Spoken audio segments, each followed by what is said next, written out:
आप देख रहे हैं फतेहपुर हलचल न्यूज चैनल। मैं हूं रमेश मोहन शुक्ला। मुझे विश्वास है अब तक का आपका दिन शुभ रहा होगा। आप स्वस्थ होंगे, सानंद होंगे और प्रसन्न होंगे। साथियों, आज दो महान दिन हैं। पहला, आज वीणा वादिनी माँ सरस्वती वाग देवी का दिन है, जिसको बसंत पंचमी के नाम से भी जानते हैं। हमारे बहुत सारे लोग ये परिचित हैं कि ये आज से शरद ऋतु समाप्त होकर के बसंत ऋतु आती है, इसलिए आज के दिन को बसंत पंचमी और वाग देवी माँ वीणा वादिनी के दिन के रूप में जाना जाता है। यद्यपि इस वर्ष कुछ हुआ उल्टा है। पर्वतीय राज्यों में इस सीजन की पहली बर्फबारी आज हो रही। आज ही राष्ट्रीय राजधानी क्षेत्र दिल्ली में सुबह से बारिश भी हो रही है। लेकिन बसंत पंचमी है तो आज बसंत पंचमी है। माँ वीणा वादिनी की स्तुति ऐसा कोई ग्रंथ नहीं है हिंदू विधा में जिसमें उनकी वंदना न गाई हो। एक वंदना से मैं भी शुरुआत करता हूँ। शुक्लां ब्रह्म विचार सार परमा माद्यां जगद व्याप्नीं वीणा पुस्तक धारिणीं अवैदां जाड्यान्धकारापहां हस्ते स्फटिक मालिकां विदतीं पद्मासने संस्थितां।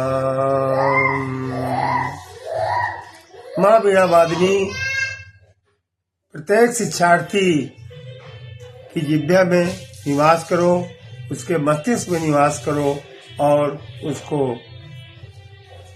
ऐसी शिक्षा प्रदान करो कि वो अपने कुल, राष्ट्र, समाज सबके लिए एक उदाहरण प्रस्तुत कर सके। साथियों, आज 23 जनवरी भी है। यद्यपि 1947 के बाद से लगातार सत्तारूढ़ अलग अलग पार्टियों के सत्तारूढ़ नेताओं द्वारा अपने अपने महापुरुषों के जन्मदिन धूमधाम से मनाए जाते रहे। लेकिन एक नाम ऐसा है जो बिना किसी सत्ता के और बिना किसी उसके अनवरत रूप से मनाया जाता है, और वो उनका जन्मदिन आज 23 जनवरी है, यानी नेताजी सुभाष चंद्र बोस का। नेता 3 तरह के होते हैं। एक जन्म से, दूसरा अनुसरण करके और तीसरा जबरदस्ती बनाए जाते हैं। जबरदस्ती बनाए जाने से मेरा आशय आप समझ रहे होंगे, यदि वो नेता का लड़का है तो उसको नेता बना ही दिया जाएगा। लेकिन नेताजी सुभाष चंद्र बोस जन्मजात नेता थे, बाई बर्थ नेता थे। वो आज के उड़ीसा और तब के बंगाल, कटक में उनका जन्म हुआ था। उनके पिता प्रसिद्ध सरकारी वकील होने के साथ साथ उनको राय बहादुर की भी उपाधि मिली हुई थी, यानी वो अंग्रेजों के अनन्य भक्त भी हुआ करते थे। उसके बाद भी नेताजी सुभाष चंद्र बोस में राष्ट्रवाद की भावना कूट कूट कर भर जाना उनके जन्मजात नेता होने की पहचान है और निशानी भी।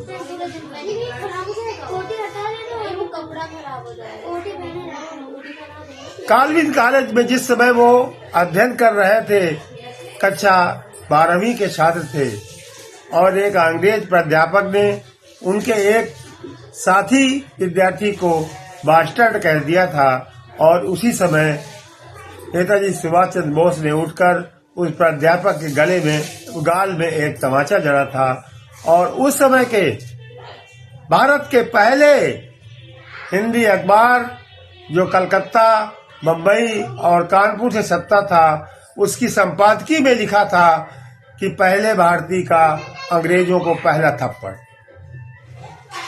ये था नेताजी सुभाष चंद्र बोस के नैसर्गिक नेता होने की छोटी सी परिचय। आगे चलकर वो धीरे धीरे स्वाधीनता आंदोलन से जुड़ते ही गए, लेकिन चूंकि उनके जो निकटस्थ थे वो अधिकांश क्रांतिकारी थे, लेकिन इसलिए उनकी विचारधारा में क्रांति का भी भाव भरता चला गया। कांग्रेस में रहते हुए भी वो कांग्रेस के अहिंसावादी नेताओं की नीति से प्रभावित हुए बिना हिंसावादी नीति पर विश्वास करते रहे और स्थिति यहाँ तक आ गई कि 1936-37 के कांग्रेस के चुनाव में वो कांग्रेस अध्यक्ष पद के उम्मीदवार बन गए। उनके विरोध में राष्ट्रपिता महात्मा गांधी ने के पट्टाभी सीतारमैया को अध्यक्ष पद का उम्मीदवार बना दिया और प्रचार में यहाँ तक कहा कि अगर के पट्टाभी सीतारमैया चुनाव हारते हैं तो ये मान लिया जाएगा कि महात्मा गांधी चुनाव हार गए।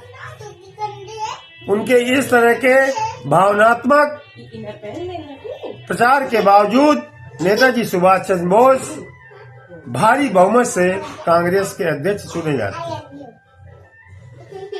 विचारों में भिन्नता थी, लेकिन आदर और लगाव में कहीं से भी कोई वैमनस्य नहीं था।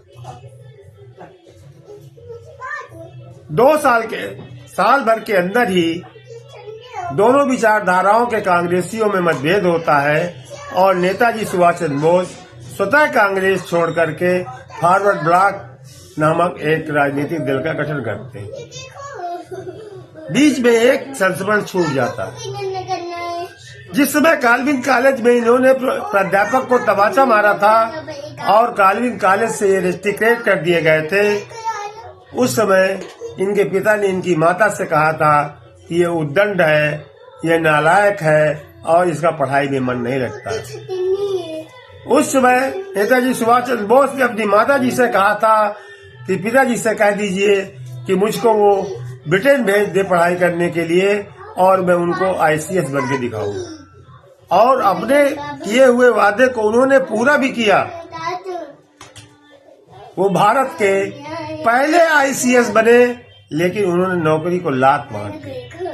सरकारी नौकरी उन्होंने नहीं की। फॉरवर्ड ब्लॉक बनाने के बाद भी अंग्रेजों में इतनी नैतिकता थी कि वो अपनी दी हुई उपाधि की प्राणपण से रक्षा करते थे और उसको अपमानित नहीं करते थे। यही कारण था कि नेताजी सुभाष चंद्र बोस को जब भी कैद किया गया उनको उनके घर में नजरबंद किया गया। नजरबंदी के दौरान ही नेताजी सुभाष चंद्र बोस अपने पारिवारिक सहयोगी और निकटस्थ रास बिहारी बोस से प्रभावित हो गए और उन्होंने देश के बाहर जाकर के आजाद हिंद फौज की स्थापना करने का निर्णय लिया।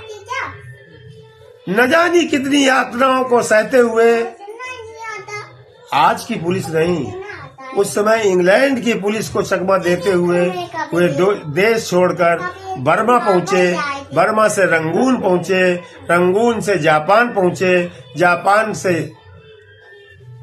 जर्मनी पहुंचे, जहां का शासक हिटलर हुआ करता था। हिटलर आज भी इतिहास में तानाशाह के रूप में प्रसिद्ध है।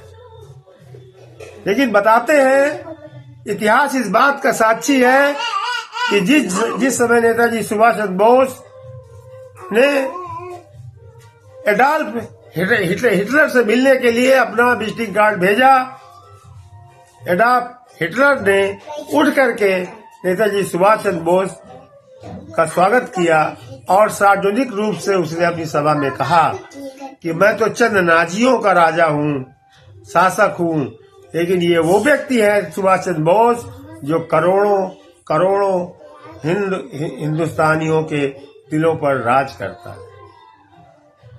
आप जानते हैं 1939 से 1942 तक चले विश्व युद्ध में नेताजी सुभाष चंद्र बोस ने जर्मनी, जापान जैसे देशों के साथ मिलकर अंग्रेजों के खिलाफ युद्ध लड़ा। ये नेताजी सुभाष चंद्र बोस की आवाज का ही जादू था कि जापान और जर्मनी में बंद हजारों हजार भारतीयों को जापान और जर्मनी ने आजाद हिंद फौज में शामिल होने के लिए छोड़ दिया। आजाद हिंद फौज लड़ते लड़ते पहले के बर्मा, आज के म्यांमार तक पहुंच चुकी थी। लेकिन जो इतिहास बताता है उसके हिसाब से कुछ अपने ही गद्दारों ने उनके साथ धोखा किया और वो पराजित हुए। क्योंकि उस समय सोवियत संघ, अमेरिका, ब्रिटेन ये सारे के सारे देश मित्र मंडल के सदस्य हुआ करते थे। इसलिए द्वितीय विश्व युद्ध में जर्मनी और जापान की शर्मनाक हार हुई और नेताजी सुभाष चंद्र बोस अचानक गायब हो गए। फिर एक दिन खबर मिली कि नेताजी सुभाष चंद्र बोस की सिंगापुर के एक हेलीकॉप्टर के अचानक दुर्घटनाग्रस्त हो जाने से उनकी मृत्यु हो गई। यद्यपि इस घटना को न तो तत्कालीन अंग्रेज सरकार ने स्वीकार किया और न करोड़ों करोड़ भारतीयों ने।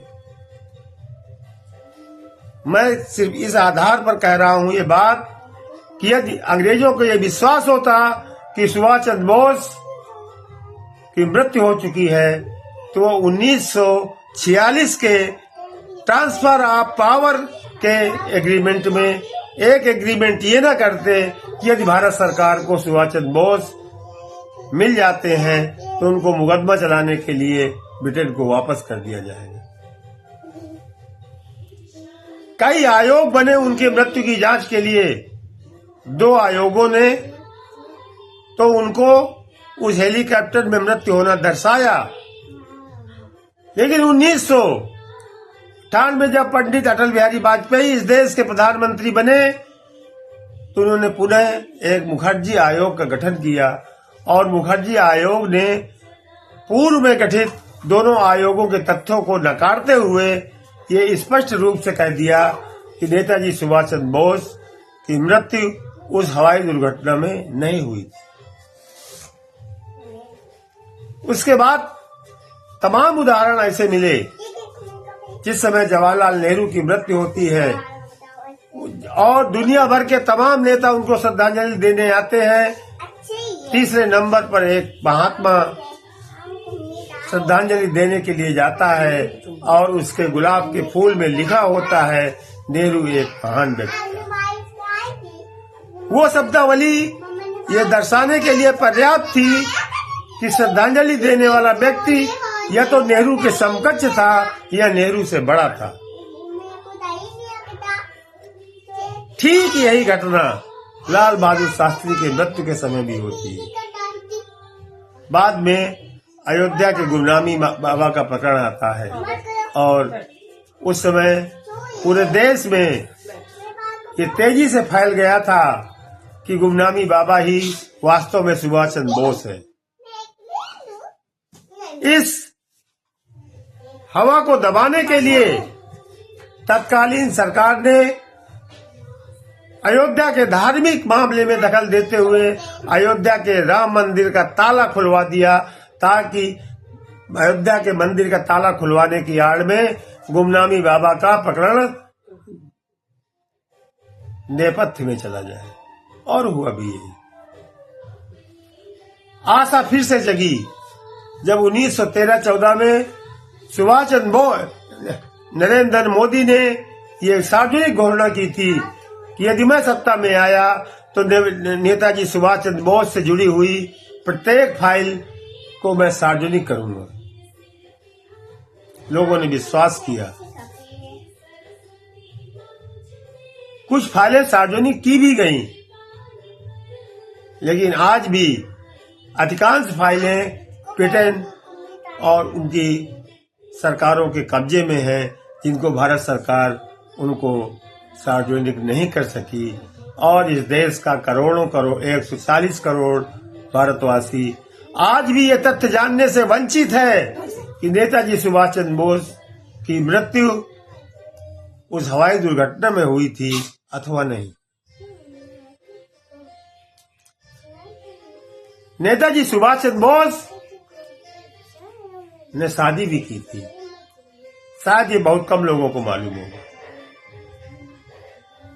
एमिली शेल्टर नाम की एक लड़की थी जिसको उन्होंने एक प्रकाशक के कहने पर जब इंडियन स्ट्रगल नामक पुस्तक लिख रहे थे तो अपने सहयोग के लिए उन्होंने अपने सहयोगी माथुर से एक सहायक की मांग की थी और सहायक के रूप में माथुर साहब ने 2 नामों का प्रस्ताव दिया था और उन 2 नामों में से नेताजी सुभाष चंद्र बोस ने एमिली शेल्टर को अपना सहायक चुना।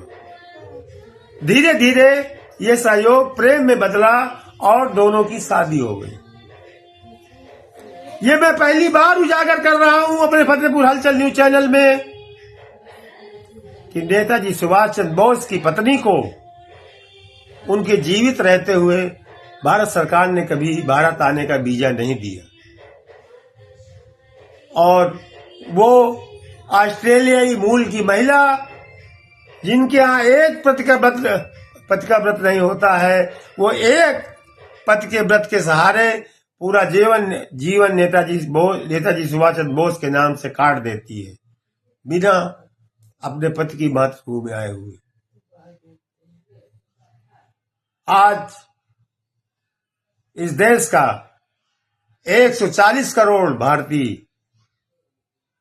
जो नेताजी सुभाष चंद्र बोस के प्रति जरा सा भी श्रद्धा रखता है और उनके दिए हुए नारे तुम मुझे खून दो मैं तुम्हें आजादी दूंगा पर विश्वास रखता है, वो उनको सत सत नमन करता है, सत सत वंदन करता है।